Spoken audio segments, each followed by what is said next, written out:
বিসমিল্লাহির রহমানির রহিম। আব্দুল হামিদ সওদাগর উচ্চ বিদ্যালয় কর্তৃক আয়োজিত আজকের এই অনলাইন ক্লাসে শ্রেণী দশম শিক্ষার্থীরা তোমরা কেমন আছো? আশা করি ভালো আছো, নিরাপদে আছো। আজকের বিষয় হলো তোমাদের অর্থনীতি। তোমরা সবাই অর্থনীতি বই হাতে নাও। তা চতুর্থ অধ্যায়ে 4.8 পৃষ্ঠা হলো 53। সবাই বইগুলো আজকে আমরা আলোচনা করব ব্যক্তিগত ও সামাজিক ব্যয়। ব্যক্তিগত ও সামাজিক ব্যয়, আর্থিক উৎপাদন ব্যয়, প্রকৃত উৎপাদন ব্যয়, প্রকাশ্য উৎপাদন ও অপ্রকাশ্য উৎপাদন ব্যয়ের ধারণা কী।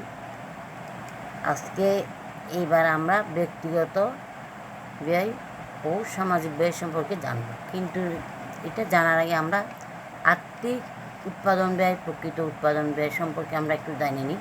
আমরা আগে ক্লাসেও পড়াইছি, হয়তো তোমরা বই হাতে নাও, দেখো তোমরা। আর্থিক উৎপাদন ব্যয় বলতে আমরা কী বুঝি? কোনো নির্দিষ্ট সময়ে কোনো একটি দ্রব্য বা সেবা উৎপাদন করতে উৎপাদক বিভিন্ন ধরনের উপকরণ সংগ্রহ ও ব্যবহারের জন্য যে অর্থ ব্যয় করে তাকে উৎপাদনের আর্থিক ব্যয়। যেমন কোনো দ্রব্য বা সেবা কর্ম উৎপাদনের জন্য উৎপাদককে কাঁচামাল, যন্ত্রপাতি ক্রয়, গড় ভাড়া, শ্রমিকের মজুরি প্রদান ইত্যাদি বাবদ অর্থ ব্যয় করতে হয়। ওইসব ব্যয় হলো আর্থিক উৎপাদন ব্যয়।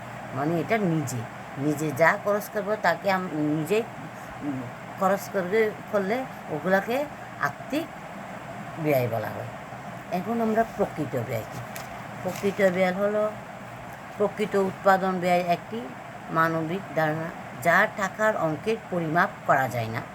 যেমন সেবিকা রোগীকে সেবা করার জন্য ঘুম ও হারাম ত্যাগ, লেখকের বই লেখার সময়ে আরাম, আনন্দ, বিশ্রাম, ঘুম ত্যাগ, আবার শ্রমিকের শ্রম যোগান দিতে বিশ্রাম ও আরাম ত্যাগ। এই ধরনের ব্যয়কে সামাজিক দৃষ্টিকোণ থেকে প্রকৃত উৎপাদন বলা হয়। প্রকাশ্য উৎপাদন ও প্রকাশ্য উৎপাদন কি কাকে বলে?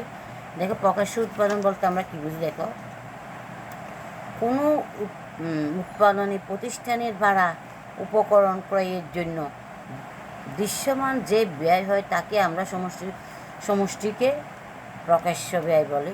যেমন উৎপাদনী প্রতিষ্ঠান বা ফার্মের কর্ম, মানুষের বেতন ভাতাদি, কাঁচামাল, মাধ্যমিক দ্রব্য ক্রয়ের জন্য ব্যয়, বিভিন্ন ধরনের যে ব্যয় সেগুলোকে বাড়ি ভাড়া, মূলধনী সুদ ইত্যাদি, এগুলোকে আমরা কী বলবো? এগুলো আমরাকে প্রকাশ্য ব্যয় বলবো।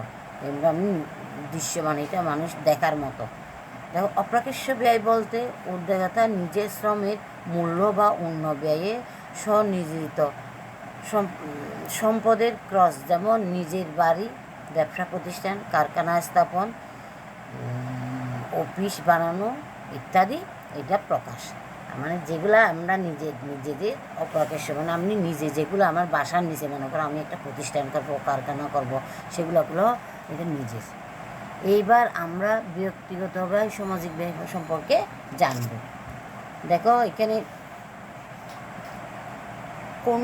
কোনো ফার্ম বা উৎপাদিত প্রতিষ্ঠান বিভিন্ন সম্পদ বা উপকরণ ক্রয়ের জন্য যে সরাসরি যে পরিমাণ আর্থিক ব্যয় এবং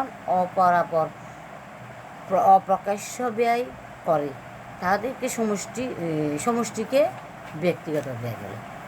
আমরা দেখো, নিজে যখন আমি নিজে একটা প্রতিষ্ঠান দিব, নিজে প্রতিষ্ঠানের জন্য কর্মচারী রাখবো, কী কাজ করব, সব উৎপাদনগুলি রাখবো, ওগুলা আমি যখন ওই টাকাটা ব্যয় করব, ওগুলো কী করবো? ওগুলো আমার নিজের, এটা আমার ব্যক্তিগত।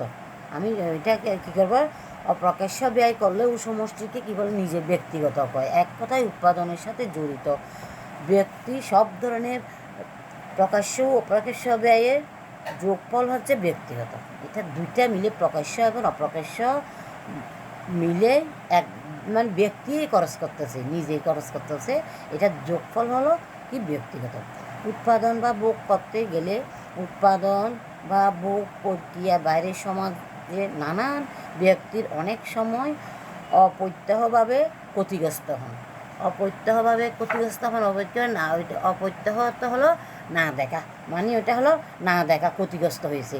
যাদের ক্ষতিপূরণ দিতে হলে যেই মোট অঙ্কের প্রয়োজন পড়ে সেই পরিমাণ অর্থকে কী বলা হয়, সামাজিক বলা। মানে আমি কী করছি, মানে 2-3 মণ ধান কিনছি, এগুলা হয়তো কোনো কারণে এগুলা কি পচে গেছে, বা এটা কী করতে হয়, এটা কী করছে, এটা পচে গেছে, মানে ক্ষতি হয়েছে, তার পরিমাণ কিন্তু আমার কাছে কি টাকা চলে গেছে। এটা কী হলো, এটা মানে সবাই দেখছে যে এটা কি টাকাটা, অর্থটা ব্যয় হয়েছে, মানে অর্থটা এটা পচে গেছে, এটাতে চলে গেছে। আমরা কিন্তু সামাজিক ব্যয় ধরতে পারি, ঠিক আছে। তারপর আমরা কি বলবো, আরেকটা তোমাদের এটা ছোটো করে একটা আমি উদ্দীপক বলছি, উদ্দীপকটা তোমরা দেখো। ব্যক্তিগত ও সামাজিক ব্যয়ের নির্ধারণ করতে পারবো আমরা। জাহিদুল হক ইসলামের বাড়ি ঝিনাইদহ জেলা বোয়ালিয়া গ্রামে। তার বাড়ি খুব বেশি তামাক চাষ হয়। এই তামাক চাষ করার জন্য সমগ্র জেলা উপকরণ বাবদ 5 কোটি টাকা ব্যয় হয়। কর্মচারীদের বেতন ভাতা বাবদ ব্যয় হয় 10 কোটি টাকা। আবার জমির মালিক জাহিদুল হক নিজ কাজ করে তার মজুরি এবং তার সংসারের সন্তান ও স্ত্রীকে ত্যাগ শিকার বাবদ ব্যয় ধরে 15 লক্ষ। বছরের শেষে দেখা যায় ঝিনাইদহ জেলার তামাক চাষ ও তামাক থেকে সিগারেট উৎপাদন করার কারণে 20 জন লোক ক্যান্সার ও বিভিন্ন কারণে কি আক্রান্ত হয়। তাদের জন্য পরিবার ও সরকারের ব্যয় হয় 2 কোটি টাকা। এখানে কি বুঝেছে দেখো, একটা কথা, প্রকাশ্য ব্যয় বুঝেছে, প্রকৃত উৎপাদনের ব্যয় বুঝেছে। উদ্দীপক জাহিদুল হকের তামাক চাষের বৃদ্ধিতে ব্যক্তিগত ব্যাখ্যা করছে, এবং জাহিদুল হকের এই ধরনের ব্যয়ের সৃষ্টি হয়েছে। তার মধ্যে পার্থক্য বলতে সামাজিক ব্যয়, ব্যক্তিগত ব্যয় এবং সামাজিক ব্যয়ের মধ্যে পার্থক্যটা তুলে ধরা হয়েছে। আমরা একটু বিশ্লেষণ করি, দেখো এখানে কোনো ফার্ম বা উৎপাদনকারী প্রতিষ্ঠান বিভিন্ন সম্পদ বা উপকরণ ক্রয় সরাসরি যে আর্থিক, যে কিছুক্ষণ আগে তোমাদেরকে বলছে আর্থিক অর্থ প্রকাশ্য ব্যয়ে তাদের সমষ্টিগত কি বলে, ব্যক্তিগত ব্যয় বলে। এক কথায় উৎপাদনের সাথে জড়িত সব ধরনের প্রকাশ্য এবং অপ্রকাশ্য ব্যয়ের যোগফল কি ব্যক্তি। উদ্দীপকের জাহিদুল হকের তামাক চাষ করতে উপকরণ বাবদ ব্যয় হয় 5 কোটি। এখন সে ব্যবসা করছে, তার কী লাগবে, তামাক চাষের জন্য কী লাগবে, উপকরণ বাবদ কত টাকা ব্যয় হয়েছে, 5 কোটি টাকা। তা অন্যদিকে কর্মচারীদের বেতন ভাতা বাবদ ব্যয় হয়েছে কত টাকা, 10 কোটি টাকা। এখানে 10 + 5 15 কোটি টাকা হলো প্রকাশ্য ব্যয়, 15 কোটি হলো প্রকাশ্য ব্যয়। এই আবার জাহিদুল হক নিজ কাজ করে নিজের মজুরি ও সংসার, সন্তান, স্ত্রী ত্যাগ শিকার বাবদ ব্যয় করা হয় 15 লক্ষ টাকা। এই 15 লক্ষ টাকা হলো কি অপ্রকাশ্য ব্যয়, এটা হলো অপ্রকাশ্য ব্যয়। এখন প্রকাশ্য ব্যয় 15 কোটি, অপ্রকাশ্য ব্যয় 15 লক্ষ, দুইয়ের সমষ্টি কী হয়েছে 15 কোটি 15 লক্ষ, এবং হলো জাহিদুল হকের ব্যক্তিগত খরচ। দুইটাই মিলে কি হয়েছে, প্রকাশ্য এবং অপ্রকাশ্য মিলে এটা জাহিদুল হকের ব্যক্তিগত খরচ হয়েছে। এখানে জাহিদুল হকের তামাক চাষের করার উপকরণ কর্মচারীদের বেতন ভাতা তার নিজের পরিবারের বাবদ মোট ব্যয় হয় 15 কোটি এবং 15 লক্ষ। ওই 15 কোটি 15 লক্ষ টাকা ব্যক্তিগত ব্যয়। জাহিদুল হকের জেলা তামাক উৎপাদনে এবং উৎপাদক হিসেবে সিগারেটের উৎপাদন করার 20 জন লোক ক্যান্সার আক্রান্ত হয়ে তাদের জন্য পরিবারের সরকারের ব্যয় হয় 2 কোটি টাকা। ওই 2 কোটি টাকার ব্যয়কে বলা হয় সামাজিক ব্যয়। এটা 2 কোটি টাকা ব্যয়কে কী করছে, এটা সরকার বহন করছে, এটাকে কি বলা হবে সামাজিক ব্যয় বলা হবে। এটা সরকারে ব্যয় করছে সবার জন্য এক সমান।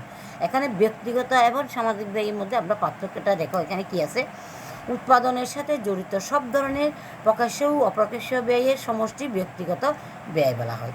2 নম্বর, ব্যক্তিগত ব্যয়ের সাথে সুযোগ ব্যয় সম্পর্ক নেই। ব্যক্তিগত ব্যয় অনেক সময় সামাজিক ব্যয় সৃষ্টি হয়। দুইটা মিলে কি হয়, দুটো মিলেই ব্যক্তিগত ব্যয় এবং সামাজিক ব্যয় মিলে সামাজিক ব্যয় সৃষ্টি হয়। ব্যক্তিগত ও সামাজিক ব্যয়ের প্রতিফলিত হয়, দুইটা একত্রিত হয়। আর ব্যক্তিগত ব্যয়ের উদাহরণ সিগারেটের ধোঁয়া, মোটরসাইকেল ইত্যাদি। দেখো সামাজিক ব্যয়, কোনো পণ্য নির্দিষ্ট পরিমাণ উৎপাদন করতে অন্য একটি পণ্যের উৎপাদন যে পরিমাণ ত্যাগ করতে হয়, ত্যাগকৃত পণ্যের উৎপাদনের জন্য নিয়োজিত সম্পদের ব্যয়কে সামাজিক ব্যয় বলে। সামাজিক ব্যয় সুযোগ ব্যয় নির্দেশ করে। সামাজিক ব্যয় ব্যক্তিগত সৃষ্টি করে না। সামাজিক ব্যয় ব্যক্তিগত ব্যয়ে প্রতিফলিত হয় না। সামাজিক ব্যয়ের উদাহরণ স্বাস্থ্য ও চিকিৎসা ইত্যাদি ব্যয় হয়। স্বাস্থ্য ও চিকিৎসা ইত্যাদি এটা সরকারেই করে। যাই হোক, আজকে ভালো করে বাসায় পড়াশোনা করবা, ভালো থাকো, সুস্থ থাকো। তোমাদের একটা বাড়ির কাজ দিয়েছি, বাড়ির কাজটা তোমরা লিখে নাও। বাড়ির কাজ, ব্যক্তিগত ও সামাজিক ব্যয়ের মধ্যে পার্থক্য নির্ণয় করো।